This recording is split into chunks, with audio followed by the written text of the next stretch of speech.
Hello fam, so glad to be back and I'm happy to have you back on my channel.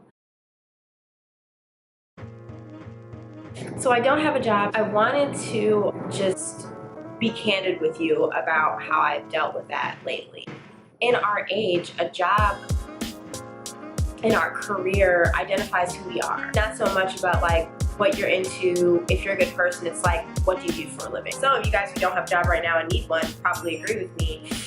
You just feel like you are poor. You just feel poor. Even if you have an amazing resume and a background, it's just, you just feel really, really low. So I've been feeling really, really low, especially since my horrible interview experience. On top of not having a job, feeling horrible about it, I also want to talk about what it feels like to have a husband or boyfriend who is like wildly successful and how it has the power to mess with your head a little bit and make you feel like this small. So my husband, he's like amazing.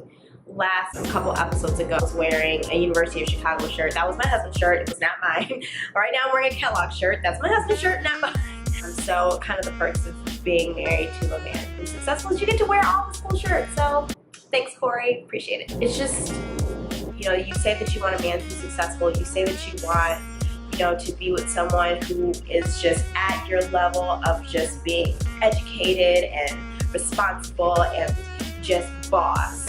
But it doesn't feel all that great, to be completely honest. Not a lot of you guys are cut for that lifestyle. And let me tell you, it's a lifestyle. When Corey was at school, he went to Kellogg not too long ago, it was just really overwhelming because I was going through that experience with him. So every time there was an event, we're always talking about work. We're always talking about what we want to do for a living or how we are on track to doing what we want to do for a living. And you know, to be honest with you, if I didn't have a job at that time, I'd probably feel really stupid and really worthless. And although I know I'm not, and you also, my husband is very, very supportive, it's really nothing that he can do about how I'm feeling.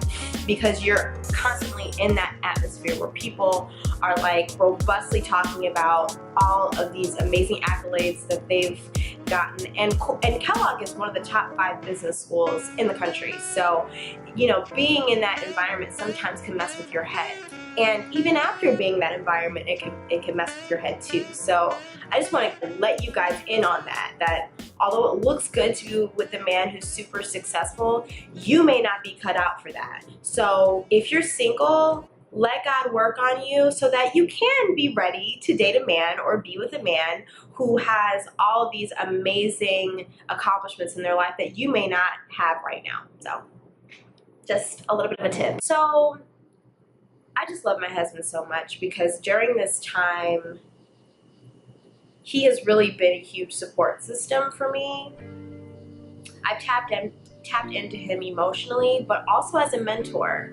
When I noticed that my husband was amazingly smart and talented, I got excited, but I also got a little nervous. And I don't have time for the people that are like, oh my God, girl, you know, he's lucky to have you. Yeah, duh. Yeah, no, duh. But let's just really get down to it. Like, you're at home alone, no one's home, and it's just you. Sometimes you think to yourself like, man, he is like, when you realize he's like super like a genius, you're like, dude, do I like deserve this? Like this, you are like brilliant, you know? He's like the most hardworking man I've ever met. It just made me realize that like some of y'all out there right now, I see on my timeline on Instagram, Twitter, and all that, who are saying that they want to be in relationships and are saying they want to be married and they wish, but let me tell you what it takes to be married to a successful man. A lot of times the devil tries to, you know, make you think that this situation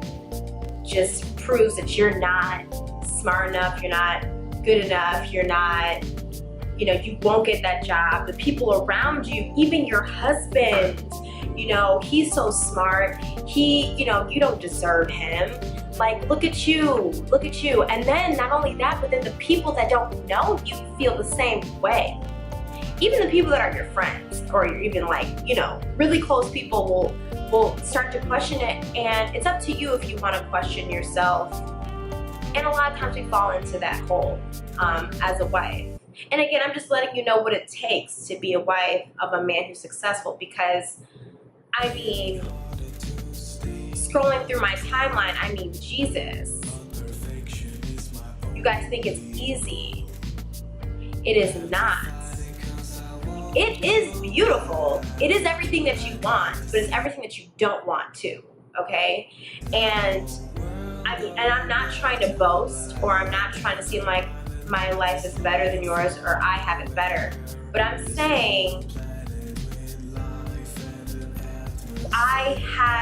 God had to equip me to be ready for something like this, because listen, let me tell you, honey, let you be broke, no money to your name, and let you have a man right now, let you be in the position you're in right now, and a successful man come into your life, and you're with him every day, and you are there for him, and then, you know, something bad happens at work, God forbid, and you just feel really, really low.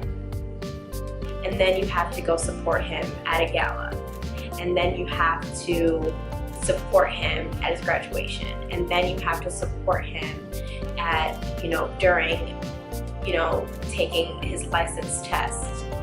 You know, like, let me tell you, things will get real. And internally, you'll start to question yourself. And I think God has to prepare you for that. I have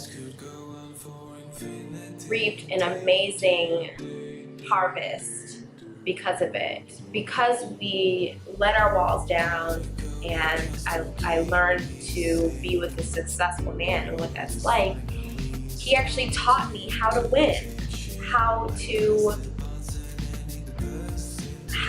frame your mindset for an interview, and not just think about all the things that you are qualified for. No. He created a whole new concept that I never even thought about. And I learned that from my successful husband. But it was hard at first. It was hard. And you are vulnerable again. When we moved here, and I had to have a conversation with him about my career, that didn't feel good, because I'm not the type of woman that wants to stay home and like not do anything. My husband be the breadwinner. I want to contribute, but not only that, I have dreams that I want to pursue. So we had to have a conversation about what I was going to do here in New York, and him supporting me. But it was nerve-wracking because I didn't know how to tell such a the man who was working hard for this lifestyle. How do I tell him, I don't know what I want to do? That's not easy. Mentally, I mean, it was easy saying it, talking to him, but building yourself up to have that conversation when you are like this strong. Oh, and let me tell you also, all y'all sitting here putting up posts like, I'm independent, I'm strong, I'm black, and I don't need no man. I'm a black woman, I can do it myself, or I'm not a black woman, I can do it myself. I'm independent, blah, blah, blah. All of that needs to be put on a hard stop. If you're so hard, and if you're so independent, then how would you attract a man who's successful and who's doing all these great things if you kind of just have it all? So I had to just scale back, way back. Slowly I did. And I found a way to make my husband's success work in my favor. And now his MBA is our MBA. If you're a woman who believes that you don't have a job and you're not smart enough, but you're married or in a relationship with a really successful man, you don't know how to talk to him about it, talk to him about it. I'm telling you, this will make your relationship so much tighter, like no other. And that's honestly when the fun part begins. And that's when you find your true support system for your husband. or boyfriend. But yeah, that's my little note for you. If Corey, if you're watching, I love you, and you better be watching. Signing off with love, Trish.